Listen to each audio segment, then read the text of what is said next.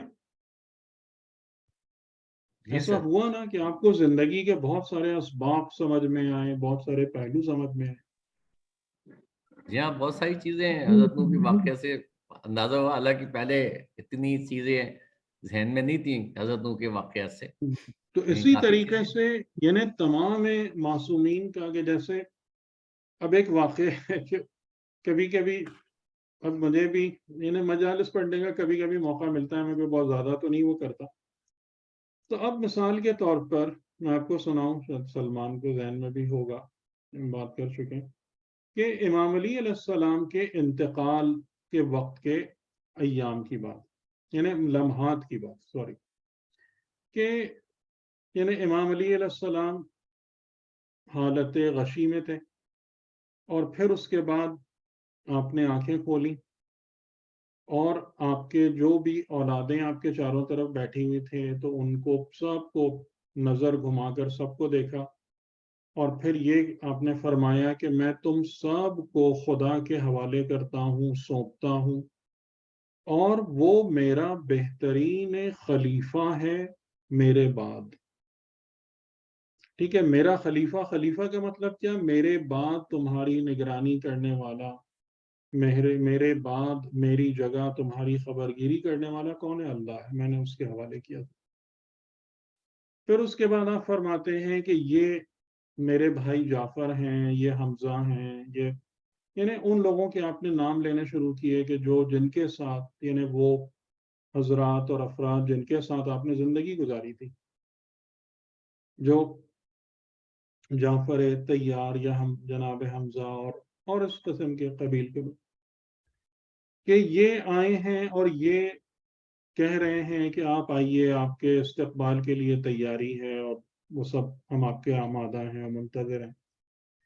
اور پھر تھوڑی دیر بعد آپ نے فرمایا کہ السلام علیکم یا رسول ربی, کہ آپ پر سلام ہو اے میرے رب کے رسولوں, یعنی انبیاء علیہ السلام تشریف لائے امام علی علیہ السلام کے استقبال کے لیے.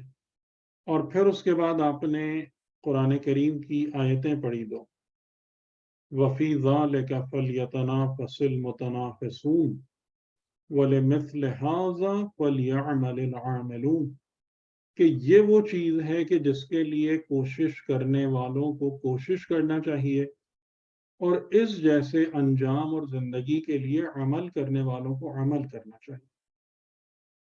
اور پھر اس کے بعد آپ نے اپنے پیروں کو پھیلا لیا, اور آپ کی پیشانی پر پسینے کے قطرات نمودار ہونا شروع ہوئے, اور آپ نے کلمہ شہادت ادا کیا اور رخصت ہو گئے. اس پہ رونا نہیں آتا کسی کو؟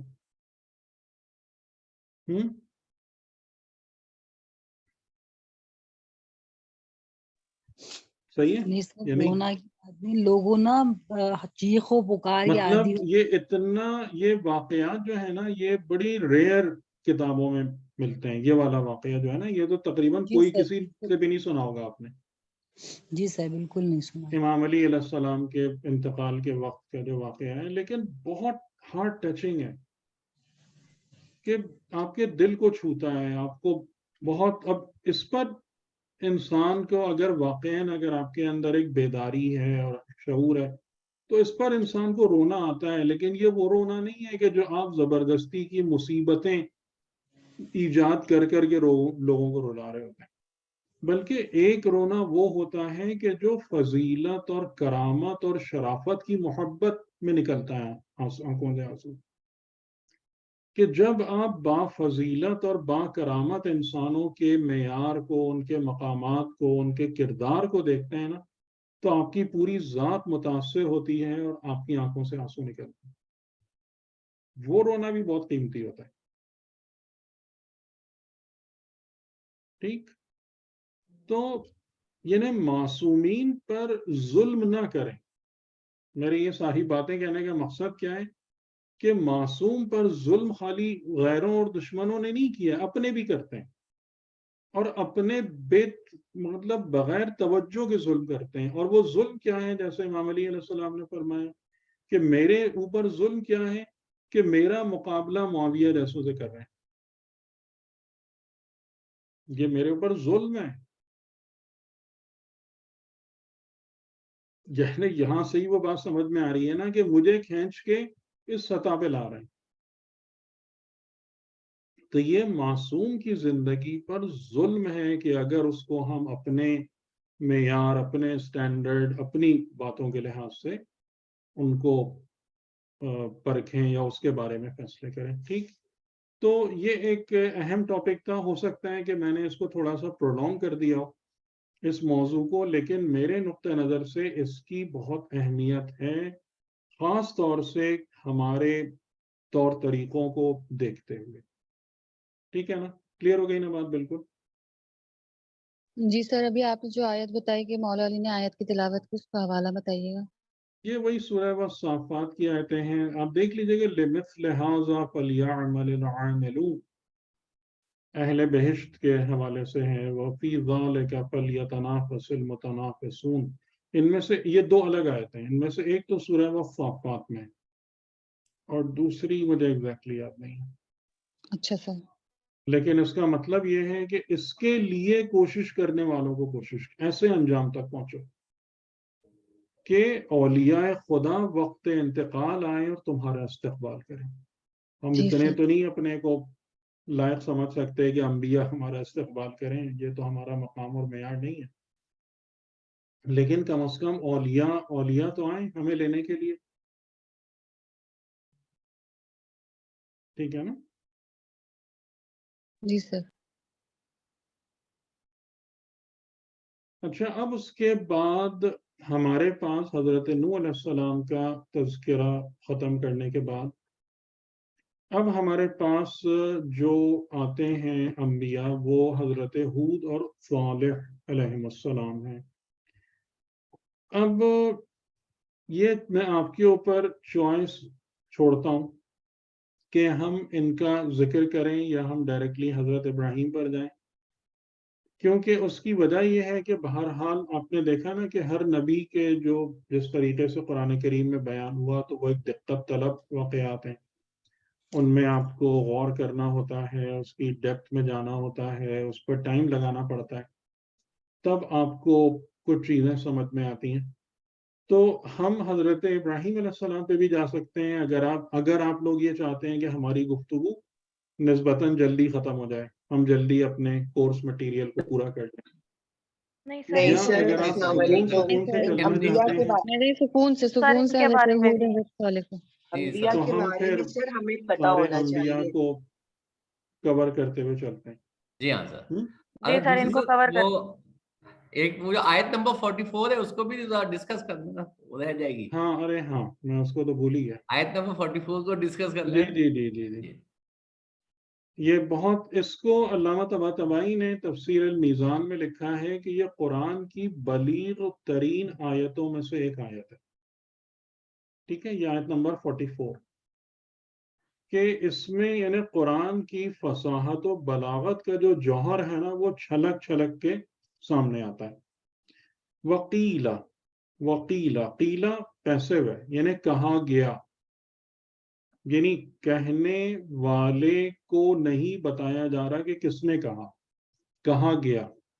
یہ انداز کہ کہنے والے کو جب مخفی رکھا جا رہا ہوتا ہے تو یہ انداز اس وقت بھی اختیار کیا جاتا ہے کہ جب کہنے والے کی عظمت بہت زیادہ ہو یا کام کی عظمت بہت زیادہ ہو. تو پھر آپ مطلب ڈائریکٹلی اس کے نام سے ریفر نہیں کرتے جس نے اس کام کو کیا یا جس نے آرڈر دیا. پھر آپ کہتے ہیں then it was ordered، پھر یہ کہا گیا یا پھر یہ حکم ہوا. تو یہ انداز یہاں پر اختیار کیا گیا. ٹھیک ہے، قیلا کہ کہا گیا. کیا کہا گیا؟ اب میں آپ لوگوں سے پوچھتا ہوں کہ یہ آیت پڑھ کے کہ اس میں کتنے جملے ہیں. یا ارض ابلعی ماءک ویا سماء اقلعی وغیض الماء وقضی الامر واستوت علی الجود وَقِيلَ بُعْدًا لِلْقَوْمِ الظَّالِمِينَ. اس ایک آیت میں کتنے کام ہو رہے ہیں؟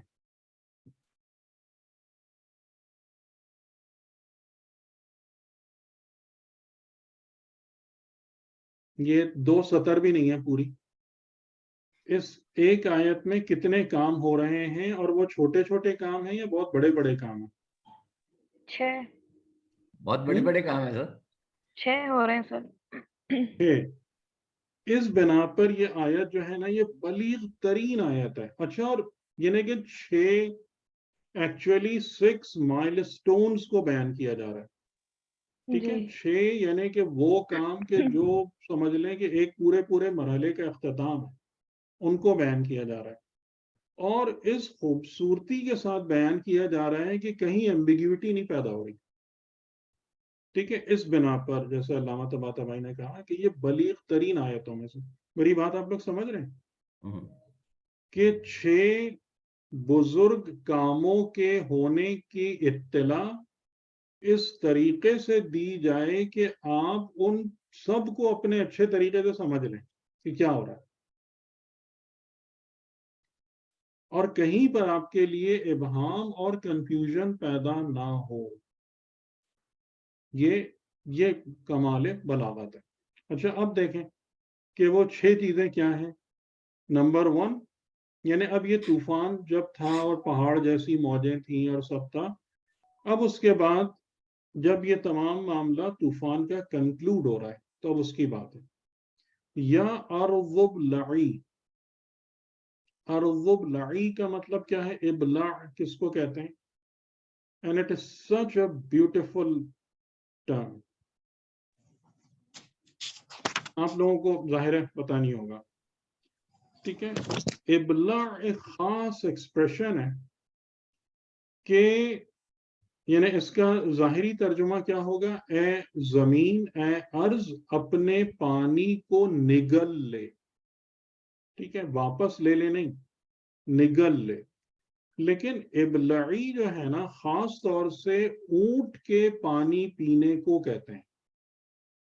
اور آپ نے اگر کبھی کراچی میں تو آپ کو اونٹ دکھ جائیں گے کہ آپ اگر کبھی اس کو غور کریں نا تو اونٹ جب پانی پیتا ہے نا تو اتنی آسانی سے نہیں جیسے میں اور آپ حلق میں ڈال کے اونڈیل لیتے ہیں نا اور سیدھا ہمارے اندر چلا جاتا ہے، کیونکہ اونٹ کی گردن کی شیپ آپ نے دیکھی ہے نا، ایسے کرو ہوتی ہے. ٹھیک ہے، تو اس کے پانی پینے کے ساتھ ایک آواز آتی ہے جس کو ہم کہتے ہیں ڈکرانا، اور وہ چیزیں وہ سب اس سے ہوتی ہیں. اتنا ایزی نہیں ہوتا. تو قرآن کریم زمین کے، کیونکہ جب طوفان آیا تھا تو پانی زمین میں سے بھی ابل رہا تھا اور آسمان سے بھی برس رہا تھا. صحیح؟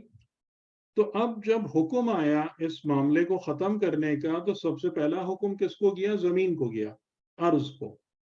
اور یہاں پر ایک اور بہت خاص بات کیا ہے بتائیں آپ لوگ، پوائنٹ آؤٹ کرائیں. اس پر ہم پہلے بات کر چکے ہیں.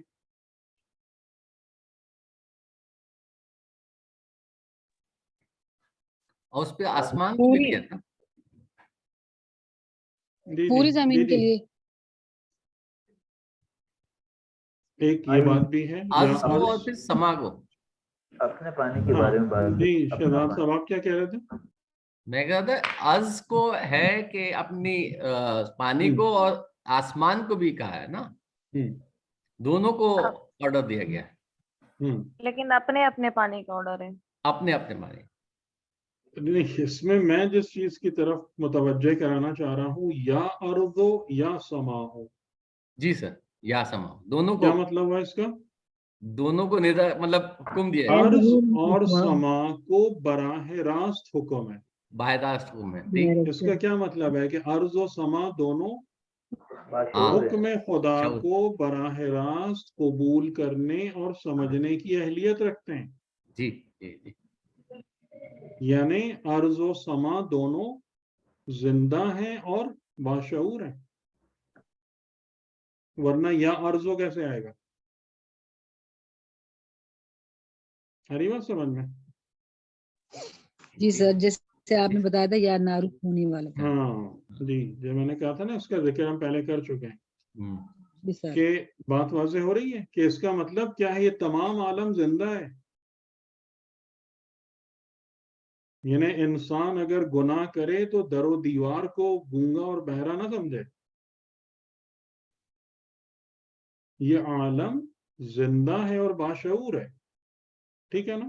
یا ارضو, اور ابلعی ماء کے اپنے پانی کو نگل لے. لیکن نگلنے کی تشبیہ کس سے دی؟ جیسے اونٹ پانی پیتا ہے. یعنی زمین جو ہے وہ پانی, آپ نے دیکھا ہے نا کہ زمین کا پانی ایسا ہوتا ہے کہ واپس جاتا ہے کہ ایک دم جیسے ہم پانی پیتے ہیں ایک دم ڈراپ کر جاتا ہے ہمارے اسٹمک میں, ایسا نہیں ہوتا نا. جذب کرتی ہے نا آہستہ آہستہ آہستہ آہستہ آہستہ, جیسے اونٹ جو ہے نا وہ آہستہ آہستہ پانی لے کر اپنے اندر اتارتا ہے. کتنی خوبصورت تشبیہ دی ہے یہ. آئی بات سمجھ میں کہ زمین اپنا پانی کیسے نگلے گی اور واپس کرے گی, اس تشبیہ سے آپ کو وہ بھی سمجھا دیا.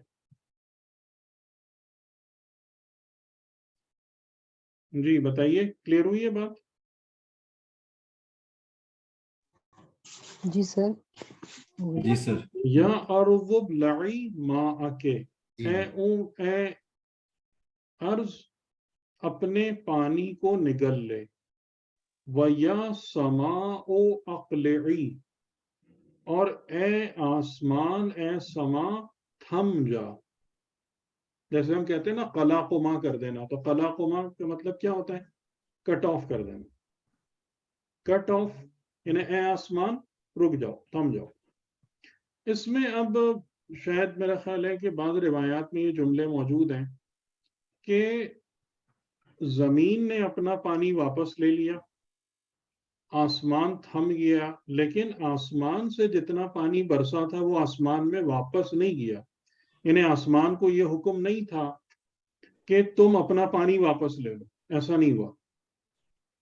تو پھر آپ جب اتنے سمندر اور اتنا سب کچھ دیکھتے ہیں تو ایکچولی یہ کون سا پانی ہے؟ یہ وہی پانی ہے جی, جو آسمان سے پانی برسا تھا اور واپس نہیں گیا. ٹھیک ہے, یہ ایک, اس کے بارے میں ہم 100% صحیح اور غلط کا فیصلہ نہیں کر سکتے, لیکن یہ بات سمجھ میں آتی ہے. ٹھیک ہے, یا سماء اقلعی, اے آسمان تھم جا, یہ دوسرا کام ہو گیا.